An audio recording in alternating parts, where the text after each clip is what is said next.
കോഴിക്കോട് സ്വദേശിയായ അർജുനെ കർണാടക ഷിരൂരിലുണ്ടായ മണ്ണിടിച്ചിലിൽ കാണാതെയായിട്ട് ഇന്നേക്ക് 30-ാം നാൾ. ജൂലൈ 16-നാണ് അർജുനെ കാണാതായത്. 28-ന് തിരച്ചിൽ അവസാനിപ്പിച്ചു. ചൊവ്വാഴ്ചയാണ് പുനരാരംഭിക്കുന്നത്. കാലാവസ്ഥ അനുകൂലമായിട്ടും തിരച്ചിൽ പുനരാരംഭിക്കുന്നതിനെ പരാതിയുമായി രംഗത്ത് ഇപ്പോൾ നടപടിയുണ്ടായി.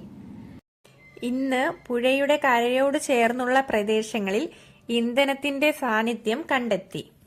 ഈ പ്രദേശത്ത് ആദ്യം തിരച്ചിൽ കേന്ദ്രീകരിക്കുമെന്ന് ഈശ്വർ മാൽപേ പറയുന്നു. ചൊവ്വാഴ്ച നദിയിൽ നിന്നും ലോറിയുടെ ജാക്കി ലിവർ മുങ്ങിത്തപ്പിയെടുത്തിരുന്നു. ഈ പ്രദേശത്തു നിന്നും ഏകദേശം 50 മീറ്റർ അകലെയാണ് ഇപ്പോൾ ഇന്ധനത്തിന്റെ സാന്നിധ്യം കണ്ടെത്തിയത്. നേരത്തെ ലോറിയുടെ സിഗ്നൽ ലഭിച്ച ഭാഗത്തു നിന്നു തന്നെയാണ് ജാക്കി ലിവർ കിട്ടിയത്. ഇത് അർജുൻ ഓട്ടിച്ച ലോറിയുടേതാണെന്ന് ഉടമ മനാഫ് സ്ഥിരീകരിച്ചു. ഒഴുകിപ്പോയ മറ്റൊരു ടാങ്കർ ലോറിയുടെ വാതിലിന്റെ ഭാഗങ്ങളും ഇവിടെ നിന്ന് കണ്ടെത്തിയിട്ടുണ്ട്. ഇന്ന് രാവിലെ 8:30ഓടെ മാൽപ്പയും സംഘവും തയ്യാറായിരുന്നെങ്കിലും ജില്ലാ കളക്ടർ സ്ഥലത്തെത്തിയതിനു ശേഷം പുഴയിലിറങ്ങിയാൽ മതിയെന്ന് അധികൃതർ അറിയിച്ചതിനെ തുടർന്ന് ദൗത്യം വൈകി. എന്നാൽ 10ഓടെയും കളക്ടർ എത്താത്തത് വന്നതോടെ മാൽപ്പ പുഴയിലേക്ക് ഇറങ്ങി.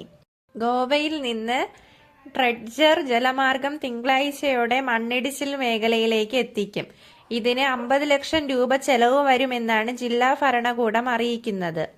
ഈ തുക കർണാടക സർക്കാർ വഹിക്കും. ട്രെഡ്ജർ എത്തിക്കുന്നതോടെ ഗംഗാവലി പുഴയിലെ വലിയ കല്ലും മണ്ണും മരങ്ങളും നീക്കം ചെയ്ത് തിരച്ചിൽ കൂടുതൽ കാര്യക്ഷമമാക്കാൻ സാധിക്കുമെന്നാണ് അവലോകന യോഗത്തിന്റെ വിലയിരുത്തൽ. ഗോവയിലെ മണ്ഡോവി നദിയിലൂടെ കൊണ്ടുവരുന്ന ട്രെഡ്ജർ ഗംഗാവലി പുഴയിലേക്ക് എത്തിക്കണമെങ്കിൽ 2 പാലങ്ങൾ കടക്കണം. അതിനാൽ പാലങ്ങൾക്കിടയിലൂടെ ട്രെഡ്ജർ സുഗമമായി കടന്നു പോകാനുള്ള സജ്ജീകരണവും ഒരുക്കേണ്ടതുണ്ട്. അതേസമയം വ്യാഴാഴ്ചയായ നാളെ സ്വാതന്ത്ര്യദിനമായതിനാൽ തിരച്ചിലുണ്ടാകില്ല. തിങ്കളാഴ്ച ട്രെഡ്ജർ എത്തുന്നത് വരെ നാവികസേനയുടെ മുങ്ങൽ വിദഗ്ധർ ഈശ്വർ മാൽപ്പയുടെ നേതൃത്വത്തിൽ തിരച്ചിൽ തുടരും.